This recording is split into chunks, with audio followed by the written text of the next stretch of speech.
আসামি শেখ হাসিনার ফোন আলাপের থেকে আরো জানা যায় তার ষড়যন্ত্রমূলক পরিকল্পনায় দলীয় সশস্ত্র ক্যাডার বাহিনীর মাধ্যমে সেতু ভবন, বিটিভি ভবন, মেট্রো রেল স্টেশন সহ রাষ্ট্রীয় গুরুত্বপূর্ণ কিছু স্থাপনা কি পয়েন্ট ইনস্টলেশন অগ্নিসংযোগের মাধ্যমে পুড়িয়ে দিয়ে আন্দোলনকে ভিন্ন খাতে প্রবাহিত করার জন্য আন্দোলনরত ছাত্র জনতার উপর দায় চাপিয়ে দেওয়ার মাধ্যমে অন্যান্য অমানবিক আচরণ বা আদার ইনহিউম্যান অ্যাক্ট সংগঠন করেন।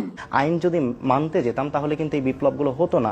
যদি মেট্রো রেলে আগুন না দেওয়া হতো, যদি পুলিশদেরকে না মারা হতো, তাহলে এই বিপ্লবটা এত সহজেই অর্জিত হতো না, কিংবা এই ফ্যাসিবাদের পতন নিশ্চিত করা যেত না। যদি মেট্রো রেলে আগুন না দেওয়া হতো, যদি পুলিশদেরকে না মারা হতো, তাহলে এই বিপ্লবটা এত সহজেই অর্জিত হতো না, কিংবা এই ফ্যাসিবাদের পতন নিশ্চিত করা যেত না। আমাদের যে বিটিভি, যেখানে গভর্নমেন্টের মুখপাত্র, তখন কি তোমরা একলারা হামলা করেছিলে?